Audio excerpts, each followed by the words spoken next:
আসসালামু আলাইকুম। সপ্তম শ্রেণীর গণিতের পৃষ্ঠা ৮২, উদাহরণ ৩২, ৩৩ এবং ৩৪ বুঝে নেব।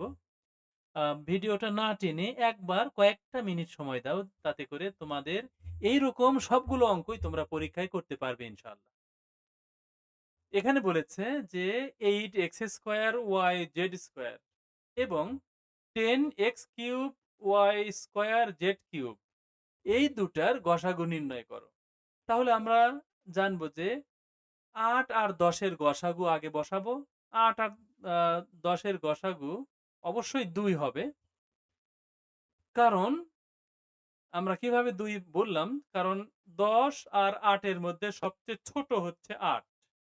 কিন্তু ৮ দ্বারা ১০ কে ভাগ করা যায় না। তার মানে ৮ কে হাফ করব।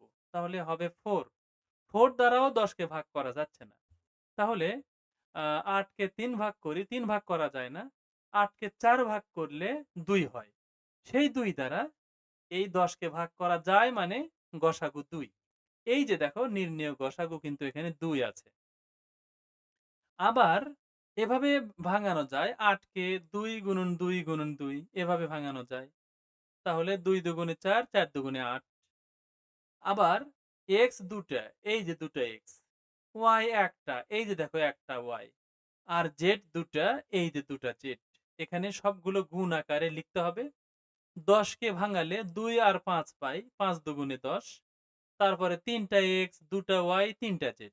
৩ টা এক্স, ২ টা ওয়াই, ৩ টা জেড। এখন দেখো, এখানে সাধারণ গুণনীয়ক এখানে কিভাবে আসলো? এখান থেকে একটা ২ নাও, এখান থেকে একটা ২ নাও। তার মানে অ্যা এখানে ২ আছে, এখানে ২ আছে। এইজন্য এখানে ২ নিয়েছে। এখানে ২ এই ২ আছে কিন্তু এখানে আর কোন ২ নাই। সুতরাং এই ২ এর জোড়া নাই, এজন্য নেওয়া যাচ্ছে না। এই ২ এরও জোড়া নাই, আর এদিকে নাই। এজন্য এটাও বাদ।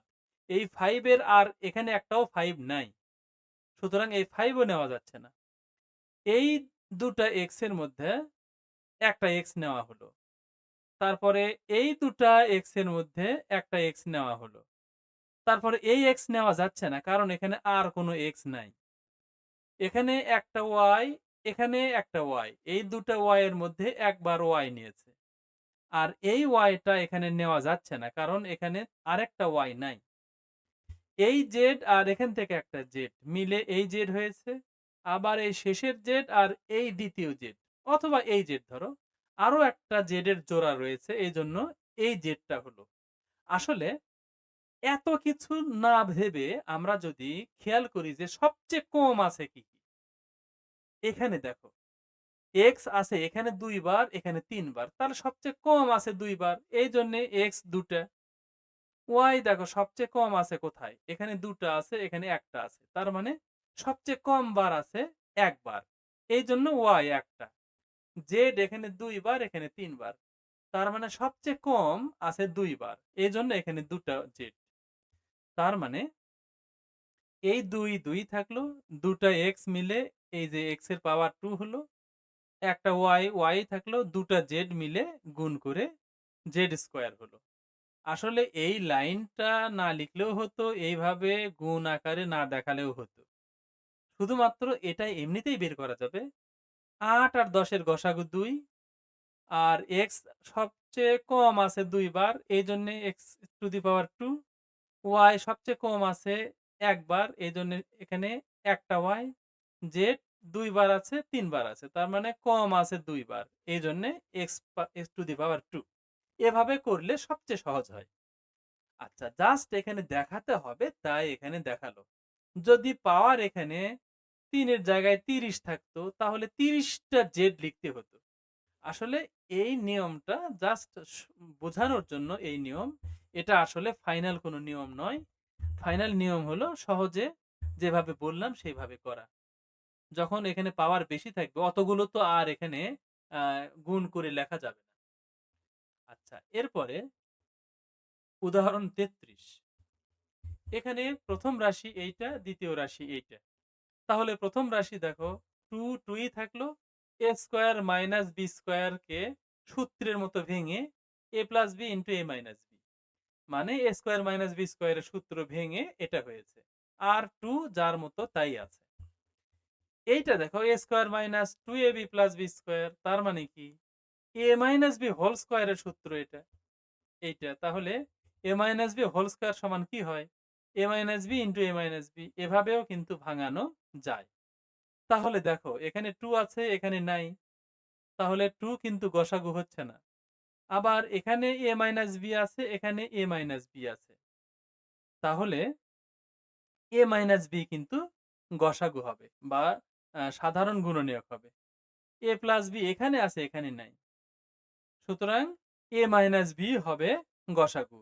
এই 1 এখানে দেওয়া না দেওয়া সমান কথা। এইজন্য দেখো এখানে গসাগুর জায়গায় ১ম এ 1 লিখেছিল, পরে সেই 1 কে বাদ দিয়েছে। কারণ a মাইনাস b কে ১ গুণ করলে এই a মাইনাস b হবে। এটাই হবে। আচ্ছা, এরপরে উদাহরণ ৩৪। এখানে দেখো ৩ টা রাশি। এই কমা পর্যন্ত একটা, এখান থেকে এই পর্যন্ত একটা, এইটা একটা। ৩ টা রাশি। তাহলে প্রথম রাশি কি? x square minus 4। এই 4 কে কিন্তু আমরা 2 স্কয়ার লিখতে পারি। তাহলে 2 র উপরে স্কয়ার দিলে কি হয়? ২ দুগুণে ৪। তার মানে 2 র উপরে স্কয়ার দেই আর x এর উপরে স্কয়ার। তাহলে পড়ো দেখো, x কে a ধরো আর 2 কে b ধরো। তাহলে a square minus b square এর সূত্রে পড়ে যায়। তাহলে a কে আমরা x ধরলাম, b কে 2 ধরলাম। তাহলে a plus b into a minus b, সূত্র ভেঙে লিখলাম। এরপরে দ্বিতীয় রাশি। এখানে 2 আছে, 4 এর মধ্যেও তো 2 লুকে আছে। যেহেতু ২ দুগুণে ৪। তাহলে দুটাতেই 2 আছে, 2 কমন নিলাম। নিলে এই 2 টা কমনে গেল, এই x টা ব্র্যাকেটের ভেতরে থাকলো। এই প্লাসটা তারপরে আসলো। আর 4 এর মধ্যে ২ টা 2 আছে, ২ গুণন ২। একটা 2 বাইরে থাকলো কমন, আরেকটা 2 আনকমন ভেতরে থাকলো।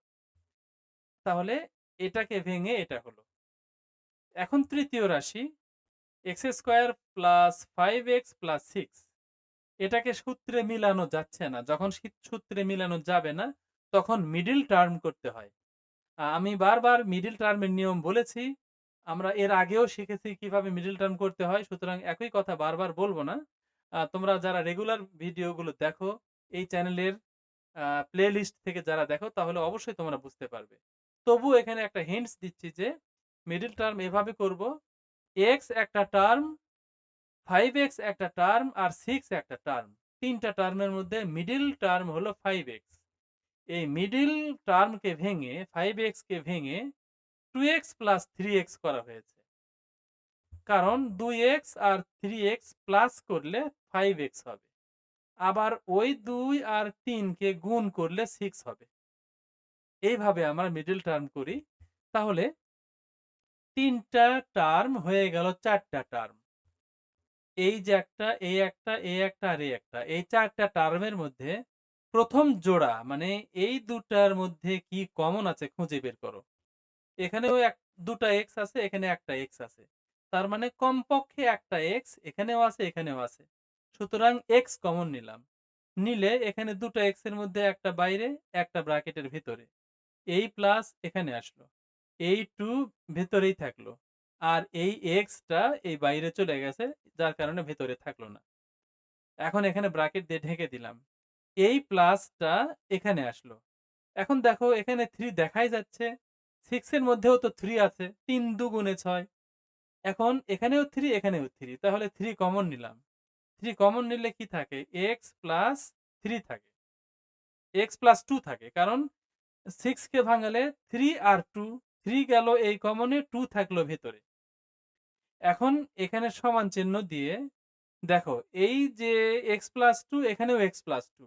এই দুটা যদি একই হয়ে না যায়, তাহলে বুঝবে তোমাদের অঙ্ক ভুল গিয়েছে। এখানে একই আছে, সুতরাং ভুল যায়নি। তাহলে x প্লাস 2, x প্লাস 2 দুটার মধ্যে এখানে একটা কমন নিলাম।